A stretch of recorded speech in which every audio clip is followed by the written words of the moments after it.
नमस्कार दोस्तों। आज की इस वीडियो में हम बात करने वाले हैं कि जो आपने अपना on request transfer application HRMS में ऑनलाइन सबमिट किया था, वो चला गया था आपके सुपरवाइजर की आईडी पर।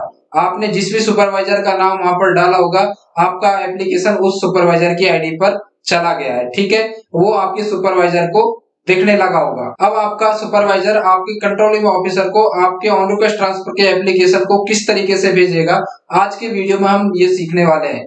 तो गाइस, वीडियो को एंड तक देखना है, कहीं भी स्किप नहीं करना है, और चैनल पर नए हैं तो सब्सक्राइब भी करना है। दोस्तों, मैं हूं रवि और स्वागत है आपका हमारे यूट्यूब चैनल जॉनवाल टेक पर। तो गाइस, आपने अभी तक भी चैनल सब्सक्राइब नहीं किया तो यार सबसे पहले चैनल को सब्सक्राइब करिए। उसके बाद आगे बढ़ते हैं और देखते हैं कि किस तरीके से आपका सुपरवाइजर आपके ऑन रिक्वेस्ट ट्रांसफर एप्लीकेशन को आपके कंट्रोलिंग ऑफिसर के पास भेजेगा।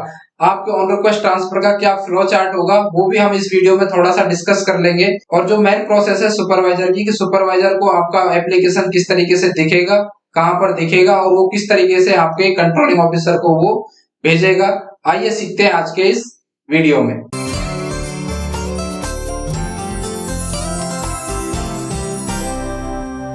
तो गाइस, सबसे पहले तो आपने अपना ऑन रिक्वेस्ट ट्रांसफर एचआरएमएस में फिल किया होगा। उसके बाद आपने एक सुपरवाइजर का नाम डाला होगा और आपने फॉर्म सबमिट कर दिया होगा। सबमिट करने के बाद आपके पास स्टेटस आ रहा होगा कि सबमिटेड बाय एम्प्लॉय और पेंडिंग विद सुपरवाइजर। ठीक है, अब कई लोगों के सुपरवाइजर की आईडी में आपका ट्रांसफर एप्लीकेशन नहीं दिख रहा होगा, कई लोगों के सुपरवाइजर में दिख रहा होगा। जहां जहां भी ट्रांसफर एक्टिवेट हो चुका है, वो मैंने आपको ये वाले वीडियो में बताया था कि आपका यूनिट एडमिन किस तरीके से सर्टिफिकेट सबमिट करेगा, उसके बाद आपको ऑन रिक्वेस्ट ट्रांसफर एप्लीकेशन चालू हो जाएगा। तो आपके में अगर ये ऑप्शन नहीं आ रहा है तो अभी आपके यूनिट एडमिन ने ये वाला काम नहीं किया होगा। तो आई होप कि आपके सभी यूनिट एडमिन ने ये काम कर दिया होगा और अब आपका जो एप्लीकेशन है आपके सुपरवाइजर की आईडी पर दिखने लगा होगा।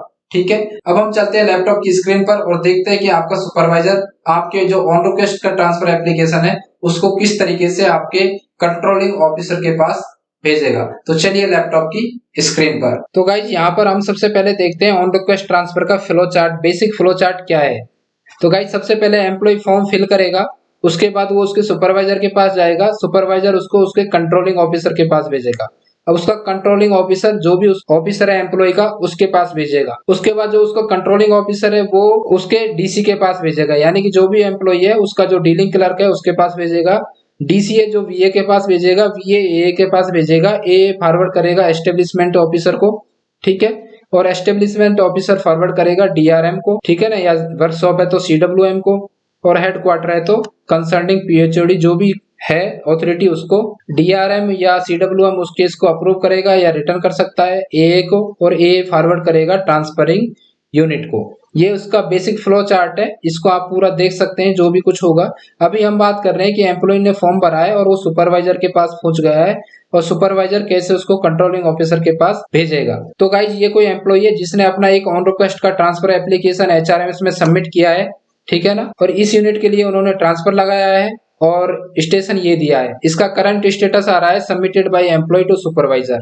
अब हम सुपरवाइजर की आईडी पे देखेंगे कि सुपरवाइजर इस केस को कैसे आगे कंट्रोलिंग ऑफिसर के पास भेजेगा। अब हम लॉगिन हो चुके हैं एक सुपरवाइजर की आईडी से जिसको हमने ये केस भेजा था। तो अब हम नीचे आएंगे, यहाँ पर ट्रांसफर वाले ऑप्शन पर, ये वाला ट्रांसफर एप्लीकेशन है, इस पर हम क्लिक करेंगे। क्लिक करने के बाद एक ऑप्शन आएगा प्रोसेस ऑन रिक्वेस्ट ट्रांसफर, ये वाला ऑप्शन आएगा प्रोसेस ऑन रिक्वेस्ट ट्रांसफर। इस पर सुपरवाइजर क्लिक करेगा। ठीक है ना, सुपरवाइजर हो या कैडर कंट्रोलिंग हो या डीसीओ कोई भी हो, उसके पास ये process on request transfer case का ऑप्शन आएगा।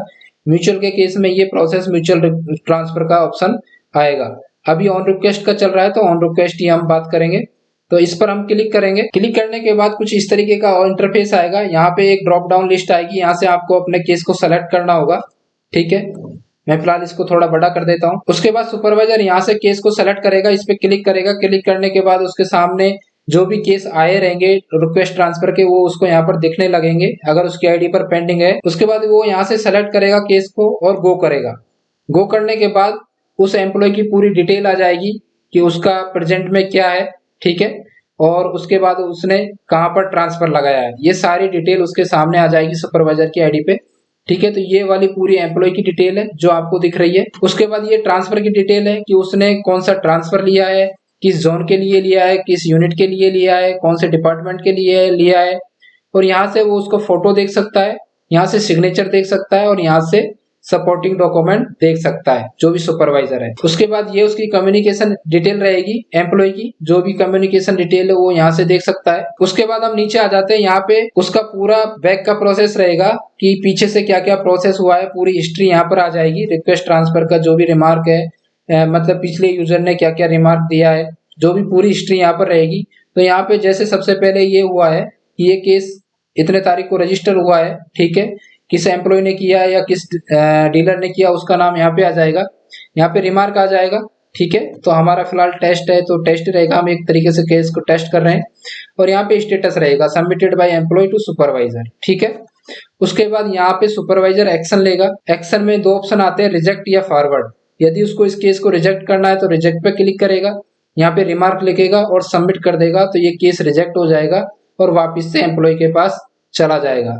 फिर से अगर एम्प्लॉय को दोबारा ट्रांसफर लगाना है तो वो दूसरा फॉर्म इनिशिएट करेगा। अब अगर वो इस केस को फॉरवर्ड करता है कंट्रोलिंग ऑफिसर को, तो इस फॉरवर्ड वाले ऑप्शन पर क्लिक करेगा। जैसे क्लिक करेगा तो यहाँ पे देखिए कंट्रोलिंग ऑफिसर लिखा हुआ जाएगा, यहाँ पर वो अपने कंट्रोलिंग ऑफिसर का नाम लिखेगा, ठीक है ना। जो भी सुपरवाइजर है उसका जो भी कंट्रोलिंग ऑफिसर है उसको ये केस फॉरवर्ड करेगा। तो मेरे केस में मैं ले लेता हूँ एक ऑफिसर का नाम, ठीक है ना। यहाँ से मैंने एक ऑफिसर का नाम सेलेक्ट कर लिया। तो जैसे आप नाम सेलेक्ट करोगे तो उसकी इधर HRMS ID भी आ जाएगी। अब कई लोग बोलते हैं कि यहाँ पर नाम नहीं आ रहा है, तो आप 2-3 कैरेक्टर उनके सर्च करिए तो आ जाएगा। यहाँ पे रिमार्क लिख लेते हैं, तो यहाँ पे हमने रिमार्क डाल दिया। रिमार्क डालने के बाद इस सबमिट बटन पे क्लिक करेंगे। अब इस सबमिट बटन पे क्लिक कर देते हैं। उसके बाद यहाँ पे ये आपसे ट्रांजेक्शन OTP मांगेगा, ठीक है। यहाँ पर वो ट्रांजेक्शन OTP डालेगा। तो यहाँ पर हमने OTP एंटर कर दिया, यानी कि सुपरवाइजर अपना ट्रांजेक्शन OTP एंटर करेगा। उसके बाद इसको सबमिट करेगा। सबमिट करने के बाद ये केस चला जाएगा कंट्रोलिंग ऑफिसर के पास, और उसके बाद सुपरवाइजर के पास यहाँ कोई भी केस नहीं रहेगा।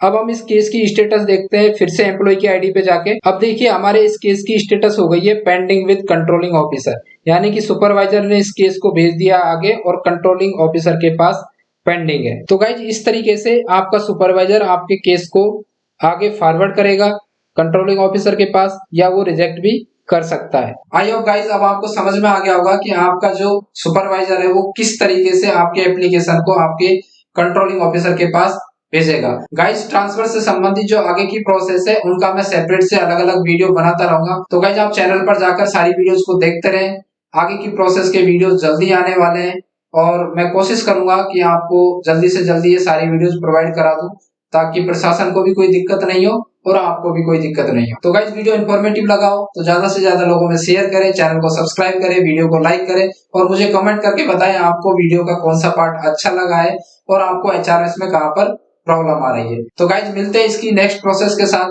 तब तक के लिए जय हिंद।